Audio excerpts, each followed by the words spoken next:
Chapter 12. Sentence.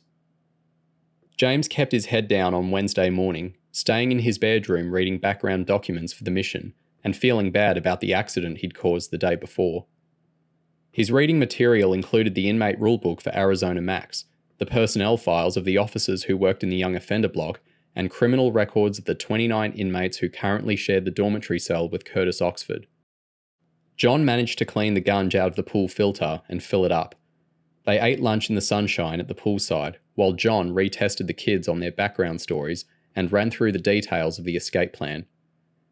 When he was satisfied that everyone understood their job, he went inside to make phone calls. James and Dave sat next to each other in the shallow end of the pool. Lauren was a few metres behind, on a sun lounger. She resented the dressing over her foot as she stared at the cool water and lazily fanned herself with a frond she'd snapped off one of the poolside palms. Dave looked at James. "You don't seem like yourself. Are you scared?" "A bit," James admitted. "Gladiator school sounds brutal." Dave smiled. "I always get the jitters the day before a mission. You ever been on a roller coaster?" "A few." "Missions are like roller coasters. You know the bit when you first get on and you're going clunk, clunk, clunk up the lift hill, and you're thinking to yourself, why the hell am I putting myself through this? Then after the ride, you get off and you're buzzing. You want to run straight around to the back of the queue to have another go." James nodded. "When I got back from my last mission, they told me I had to spend a few months catching up with schoolwork. I was so gutted." "I couldn't imagine leaving CHERUB and going back to being normal," Dave said. "Must be so boring having nothing in your life except school, homework, and a few mates." "Sorry I didn't slow the car down when you told me to. I was being a tit." Dave shrugged. "I guess we all make mistakes. I've certainly made my share. What's the dumbest thing you've ever done on a mission?" "Good question," Dave laughed. "There's been a few. You know I nearly got kicked out of CHERUB after that mission with Janet Byrne." "Why's that?" Dave made a bulge over his stomach using his hand. James kicked his feet out of the water and burst out laughing. "Oh, that?" James giggled. "Janet's totally hot. I can't believe you got her pregnant." The idea of Dave having a kid was funny, but James mostly laughed out of relief that Dave didn't seem to be holding a grudge over the car wreck. "It's not a joke, you know," Lauren said bitterly, suddenly looming over the side of the pool. "Janet's my Spanish tutor. She cried in her room for days worrying about what to do." James couldn't control his giggling, so Lauren whipped him across the back with the dried out palm stalk. "Ow, that hurt," James whined as he scrambled out of range towards the deep end of the pool. "Good," Lauren yelled as she hurled the palm away and stormed towards the house. "You're both sexist pigs." James made sure Lauren wasn't coming back out before settling down beside Dave again. "In a few years' time, some poor guy's going to get a crush on your little sister, and you can't help but feel sorry for him." "Yeah," James nodded as he rubbed the red mark across his back. "All girls are nuts." Lauren came into James's room at 5 a.m. on Thursday morning. Already dressed, she flicked her brother's ear to wake him up. "John says you'd better get your worthless butt moving." James scratched his head as he sat up. Lauren had barely spoken to him since the crash, so he was pleased when she leaned in and wrapped her arms around his sweaty back. "What's that in aid of?" James grinned. "Try not to do anything too stupid on the mission, eh? You might be an idiot, but you're the only brother I've got." James laughed. Lauren felt a twinge of guilt as her index finger ran over the scratch where she'd whacked him the afternoon before. "I'm making a nice cooked breakfast for everyone," she said softly. James was shocked when he got out of the shower and walked through to the kitchen. Lauren looked composed as she slid a trio of perfectly browned pancakes onto a plate, while bacon and scrambled eggs sizzled over the gas hob. "I remember you cooking when Mum was alive," James gasped. "Burned bits stuck to the pan and mess over the cabinets? When did you get so good at it?" "I did a few cookery classes on campus." "You're getting so mature," James said. "You're always surprising me, and you never seem to ask me for help and advice like you used to." Lauren started to laugh. "What?" James asked. Nothing, Lawrence sniggered. It's just... She paused to let out a snorting noise. The thought of asking you for advice?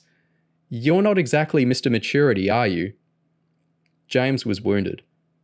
I'm mature, he said defensively. If you say so, bro, Lawrence snickered. James didn't get a chance to push the argument because there was a white car pulling up on the driveway. The Arizona police car sprang up like it was letting out a sigh as Marvin Teller hoisted himself out of the driver's door and sighted his cowboy hat on his head. Today's suit was custard yellow with white leather boots. Marvin walked around to the trunk and reached inside. James felt a nasty pang of reality when Marvin lifted out 2 sets of bright orange overalls and swung a body chain over each shoulder. Everyone gathered around the table to eat breakfast. Dave, John and Marvin raved about Lauren's cooking and tucked away seconds, but James could only manage a few bites. His stomach was turning somersaults. He ran upstairs to the toilet and retched a couple of times, but didn't bring anything up. All the stuff James had learned about the dangers inside prison was really getting to him. He splashed cold water on his face and took slow, deep breaths to try and get a hold of himself. When he got back down to the kitchen, John looked concerned. What's up? Nervous, James confessed. You know the rules, John said.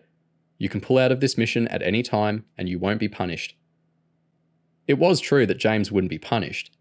It was also true that if he bailed on a critical mission at this stage and ruined it, nobody would ever offer him a spot on another one. He'd spend the rest of his time at CHERUB doing routine surveillance, break-ins and security checks. James wasn't prepared to throw away all the effort he'd put into training and missions because he'd woken up with a touch of nerves. Don't sweat it, James said, trying to sound cool. Once the mission starts, I won't have time to worry. Marvin took the boys through to the living room while John and Lauren stacked the dishwasher. Marvin told them to strip everything off, including watches and jewellery. They replaced their socks, t-shirts and underpants with prison issue. The underwear smelled of disinfectant, but the stains and rips were an uncomfortable reminder of previous occupants. The baggy orange overalls they wore on the outside were designed for high visibility, so that a prisoner who escaped in transit could be easily seen. 2 suits with Omaha State Prison printed on them had been shipped in especially for the occasion. In addition, James and Dave had to pull on fluorescent yellow bibs, like the ones kids wear in football training. They had danger, escape risk printed on them in huge letters. The only normal clothes the boys were allowed were their trainers. You won't get any toilet breaks once these are on, Marvin explained, jangling the chains. James and Dave both dashed upstairs and took a piss. When they got down, Marvin had the 2 sets of shackles laid out on the carpet. He put James's on first. James winced as Marvin clamped the bracelets around his ankles. Does it have to be so tight? It's supposed to bite the skin so the bracelet can't move, Marvin explained. Someone would ask questions if I fitted them on loose. Hands front. Marvin squeezed cold metal cuffs onto James's wrists. A length of chain linked the ankle bracelets to the handcuffs, preventing James from raising his hands any higher than his waist. Take a stroll around the room while I fix up Dave, Marvin said. Moving around in those things takes some getting used to. The individual holding cells at the Phoenix courthouse were barely 1 pace wide by 3 long. The only facilities were a drinking fountain and a filthy steel toilet bowl. James had passed more than a dozen of these sweltering little cages on the way to his own, and, judging by the shouts and screams passing in all directions, there were hundreds more. James and Dave were supposed to have gone into court first thing that morning, but something caused a hold-up and James had lost track of time. Inmates weren't allowed watches, and there were no windows.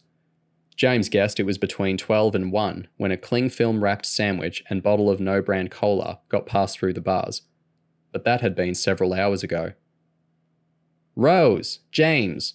A woman's voice shouted. The stocky female guard stood by the bars outside the tiny cell holding a clipboard. She had a red face and a torrent of sweat drizzling out of her hair. James scrambled up from the floor. He still had his ankle bracelets on, but his handcuffs had been released on arrival. Cuffs, the hack said sharply. James picked the handcuffs attached to his ankle chains off the floor and put them on a small metal shelf in the barred door. "Come on," she said crossly. "Wrists." James realised he was supposed to put his hands through the slot so the hack could fix the cuffs on. She squeezed them a notch further than Marvin Teller had done, tight enough that the tendons in his wrist hurt every time he moved his fingers. "What's the dirty-looking Adolf, kid?" They walked past 2 rows of the tiny cells and up 6 flights of stairs to the second floor of the courthouse. This level was air-conditioned, and James was pleased to catch sight of Dave waiting outside the courtroom. "What was the hold-up?" James asked. Dave shrugged. "Like they'd tell us." The hack knocked on the courtroom door and waited a few seconds before the boys were ushered in. James had expected a grand setting, with loads of people in the room and wood panelling, like you see in the movies. He got a windowless office with frayed carpet, barely bigger than his room on campus. The grey-haired judge sat behind a cluttered desk in her stockinged feet, sipping out of a Starbucks cup. Her shoes and handbag rested on the floor, beneath an American flag mounted on a pole. There was a stenographer sitting at a smaller desk off to one side, a guard armed with a shotgun, and 2 lawyers, one of whom James and Dave had met briefly that morning before being taken down to the cells. The lawyer had explained that when an Arizona defendant pleads guilty, the case is dealt with using a system called plea bargaining. The charges and prison sentence are haggled over in advance between the judge and the 2 opposing lawyers. The court hearing was a formality. James and Dave stood in the back third of the room behind a red line. A sign on the wall guaranteed a 90-day sentence to any prisoner who dared step over it. "Okay," the judge said, taking a quick glance at her watch. "It's late, let's roll this along. James and David Rose versus the State of Arizona, case number 60199, minors charged as adults with 1 count of robbery and 1 count of murder. The defense counsel has offered to plead guilty to charges of robbery and second-degree murder with an attached term of 18 years. Does the prosecution formally accept this bargain?" "Yes, ma'am." The prosecution lawyer nodded. The judge looked up at James and Dave. "Has your lawyer explained to you that by pleading guilty to these charges and accepting the bargain, you lose any right of appeal?" James and Dave nodded. "Yes, ma'am." "Very well," the judge said solemnly. "Let the record show that sentence of 18 years has been passed on James and David Rose." The 2 lawyers leaned forward and took turns shaking the judge's hand. James looked at the clock on the wall and realised that he'd spent the whole day sweltering in a cell, waiting for a hearing that had lasted less than 3 minutes. Chapter 13. Induction. The bus to Arizona Max had a metal cage blocking off the exits and bars over the windows. 2 hacks with pump-action shotguns sat up front, facing towards a dozen prisoners riding a bus with room for more than 50. James and Dave sat near the back. A couple of women had been placed in the middle, and the men were at the front. Pride of place went to a giant with a long red beard, who'd been put on board last and clamped into his seat with a tubular metal bar. James looked back to Dave in the row behind. What the hell did he do? The only other kid on the bus leaned across the aisle and answered. He was a skinny fellow called Abe, who was no taller than James. The tuft of bristles on Abe's chin was the only hint that he was nearly 17. "That's Chaz Wallerstein," Abe said, as if this should mean something. James and Dave both looked blank. "You know," Abe said. "Bank robber? Turned into a hostage deal? He shot up 15 people, killed 11 of them. It was all over the TV news. Where have you 2 been? Mars?" James straightened up his overalls so you could read the word Omaha. "They had us in solitary up there." Abe smiled. "Mars, Nebraska, same kind of thing, I guess. You know you're going to cop trouble when the hacks see those escape risk bibs." Arizona Max was opened in 2002 to deal with the state's rapidly expanding prison population. It was a multi-role prison capable of holding 6,500 inmates inside 14 H-shaped cell blocks. 9 blocks held maximum security adult male prisoners, 2 held female prisoners, and 2 were super maximum security units containing death row, along with the most dangerous inmates in the state. The final unit held close to 300 boys under the age of 18. The vast prison compound stretched over thousands of acres and was surrounded by 3 electrified fences and 2 stacks of barbed wire coils more than 10 metres high. All vehicles or persons entering the prison had to pass through a single entry point. The bus carrying James and Dave drove through the first set of gates and into a small holding pen surrounded by 20-metre high walls. These outer gates were operated from a control building beyond the prison perimeter, while the inner set operated from the main control room inside the prison. This dual control security system, known as a sally port, means that inmates can't escape, even if they manage to overpower every guard inside the prison. Only when the gates behind the bus were locked could the second set of gates leading into the prison be opened. Once they'd passed into the compound, James pressed his face to the window and looked out at the concrete cell blocks radiating across the desert. He watched the inmates in the wire-fenced exercise yards around each unit. There were armed guards on the roof of the buildings, ready to take a shot if trouble broke out, and tiny specks of men standing inside the air-conditioned watchtowers dotted along the perimeter, several hundred metres away in every direction. Hacks received the prisoners as the bus drew up outside each cell block. The men got dropped off first, then the women, then Chaz Wallerstein was left outside the Supermax block and his single cell on death row.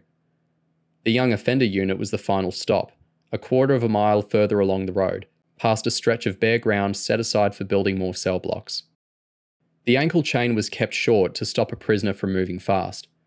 It also meant the only way off the bus was a 2-footed jump off the step.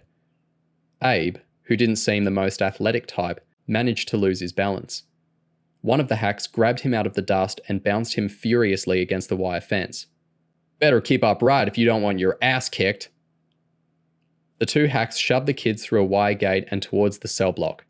The twin-level building was made out of prefabricated concrete sections, with a flat metal roof and every window deliberately narrower than a human body. They passed through a steel door into a Spartan reception area with a long plywood counter down the middle and showers off to the side. A black inmate, who looked about 15, stood behind the counter. One hack removed James's chains and told him to strip off and run to the shower stall at the end of the room. The other one shook green disinfectant powder over James's head and handed him a chewed-up bar of soap. James felt sorry for Abe as he twirled in the shower next to him. There was no muscle anywhere on Abe's body, and his arms and legs were like sticks. James reckoned Lauren could have taken him in a fight. He wouldn't even make a light snack for the prison bullies. "Ain't got all day," the guard shouted as he dragged James from under the water and handed him a towel. James put the towel to his face and realised it was damp and musty, like it had been used plenty of times before. By the time James threw his towel down, the guard had pulled a thin flashlight out of his shirt pocket and stretched a set of disposable gloves over his fingers. "Face the wall." The hack began his search at the bottom, making James lift each foot in turn to inspect his soles and in between his toes. Next, he made James bend forward and pull apart his butt cheeks before shining the torch under James's armpits, in and behind his ears, and vigorously rubbing his fingers against James's scalp to make sure nothing was hidden in his hair. "Face front."